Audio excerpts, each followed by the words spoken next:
Hi guys, Pete Mazeris, Home Inspector Mentor here for a hypothetical, or maybe not hypothetical, scenario for you to contemplate and think about.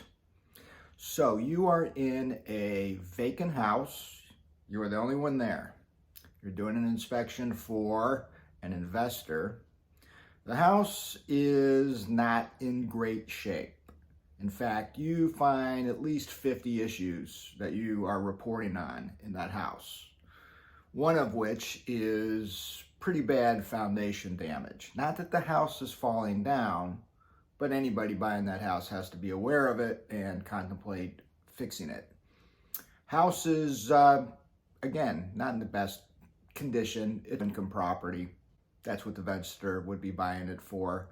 But again, it needs a lot of work. So as a thorough home inspector, you suspect that the plumbing in the second floor is leaking because you see bubbled peeling paint on the living room ceiling. And so as a good thorough inspector, you take out your pinless induction moisture meter and you lay it flat on that ceiling. But as you go to do that, you punch through the thin layer of paint that is on the ceiling because most of the substance of the wallboard has disintegrated.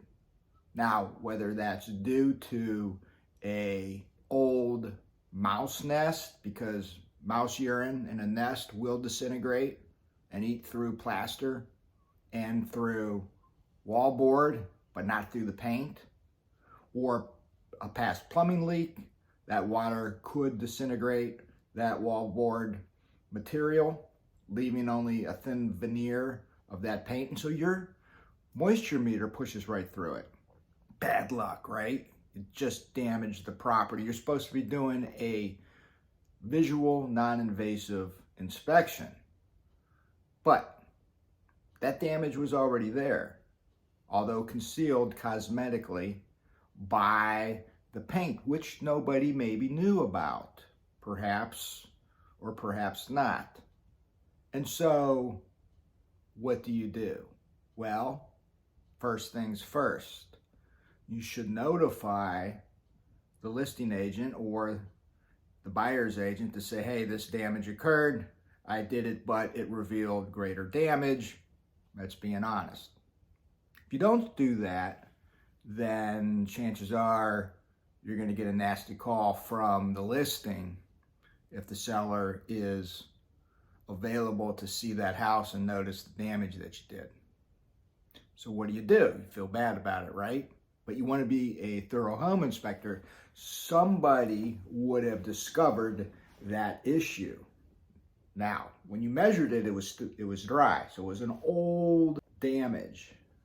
And it's not perhaps covered up damage, it's just something that was there. And so anybody who eventually would own that house would discover that issue. And if a contractor was hired to repair the bubbling, peeling paint, then they would discover that issue and say, hey, this is going to be a larger repair. And of course, the seller now is aware of that and thinks you should pay for the proper repair of that ceiling, even though the house is in poor condition. And so what do?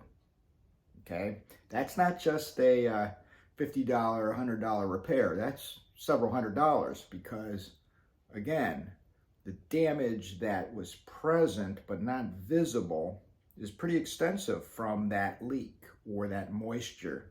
And so you don't want to shell out several $100, so you turn it over to your insurance carrier. Now, the seller is making a demand of you for repair money. So that's general liability insurance, right? Well, let's say that your buyer, the investor, never signed the inspection agreement until you publish the report because it's an investor, right? Out of town, out of state, out of country. And what investor is going to sue their home inspector? Because we're pretty much covered by the terms and conditions that we're doing the inspection on. But It's not the investor or the buyer who hired you who is alleging a claim against you. It's the seller.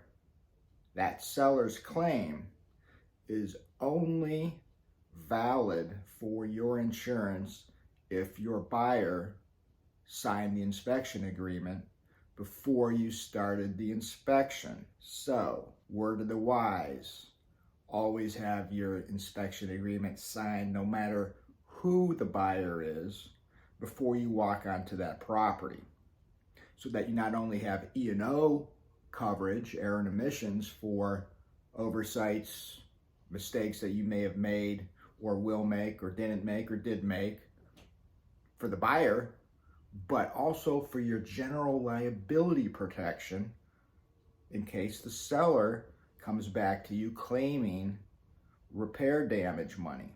And so, how could we have avoided this scenario? Yes, you perhaps didn't cause the damage, you revealed the damage, but you still damaged the ceiling, right?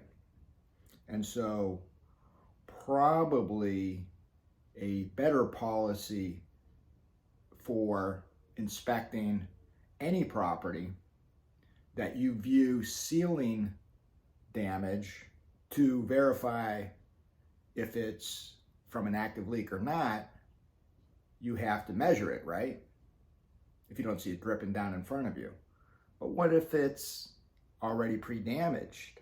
Like in this scenario, what should you do? You don't want to be the alarming inspector that says investigate further every little thing that you see, right?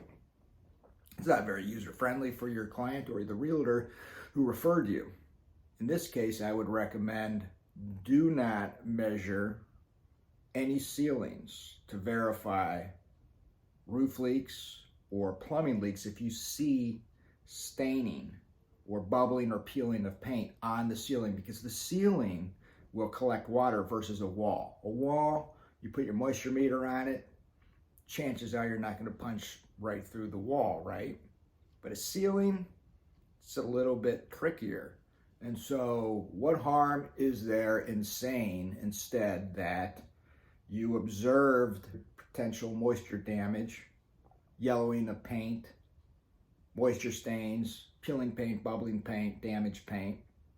Recommend that the buyer investigates further with the seller to determine the seller's knowledge of such stain or damage. And if the seller has no knowledge, then to recommend licensed contractor investigate it further.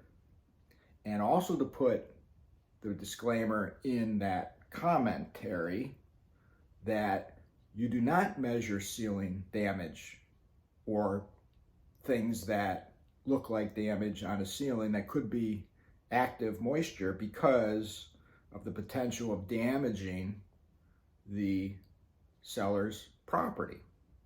And that's why you recommend this.